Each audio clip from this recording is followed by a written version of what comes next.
Hello, my name is Matthew Schmidt, back again for another video. Today I'll be discussing what exactly is ecumenism from the Catholic perspective and the magisterial perspective. You might wonder, why is this even important in the church today? Well, it's important because at the Second Vatican Council, the Catholic Church committed itself to ecumenism. The problem that has happened sometimes is understanding exactly what that means. So today I'm going to discuss from the magisterial teachings of the Catholic Church what ecumenism is according to the Catholic view. All right, I want to begin with the scriptures. As you can see here, I pulled up on my screen Matthew chapter 16. Okay. In Matthew chapter 16, we have the very famous passage about Jesus and Peter's discussion on the origins of the church. In fact, in Matthew's gospel, this is one of only two times the word church is used. So let us see real quick what these two verses actually mean.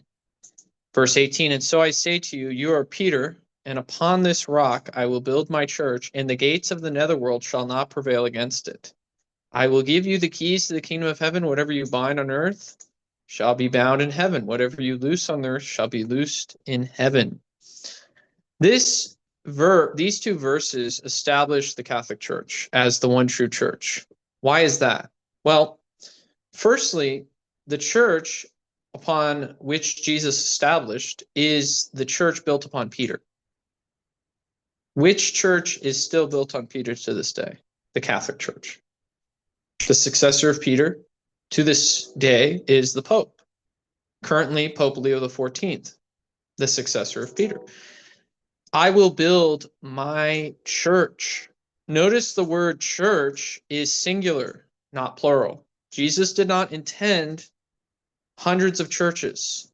He didn't even intend 3 churches. He intended one church. The one church which we profess in the creed that was given to us 1700 years ago as one holy, Catholic, and apostolic. That is the church built upon Peter. And that is also the church that the gates of the netherworld, or the gates of hell, will not prevail against. Notice Peter is given the keys to the kingdom, symbolizing his authority to legislate, binding on earth, loosing on earth. This is a reference to legislation. And the footnotes can probably get into that a little bit more for us, but we won't be looking at many more proofs that the Catholic Church is the Church of Christ. Those could be really exhausted for hours on end. But I wanted to do this real quick passage for you to show how the Catholic Church is the church Jesus established. So with that in mind, let me now share with you what the church has always taught in regards to ecumenism. So this channel is called Magisterium Explained for a reason. I'm not here to give you my opinion. I'm here to give you the opinion of Christ's bride, the Catholic Church. All right. So ecumenism is directed towards one primary purpose, and that is return to full communion with the Catholic Church. Ecumenism at the end of the day is about leading all people back to the Catholic Church. And I can prove it, because in each of these bullet points, you're going to see the popes saying the same basic thing over and over again. So for those who say ecumenism is not about leading people back to the Catholic Church, they would be wrong. Now, certainly there is a secondary goal to all of this that we can mention, and that secondary goal is to work together on social affairs that we have in common, such as issues related to life, issues related to the poor, and so on. Those are good things, but Leo XIII actually said in Satis Cognitum that minds cannot be perfectly unified in charity if they are not perfectly unified in faith. Okay, so if we want the greatest social prosperity, we have to lead all people to the Catholic Church.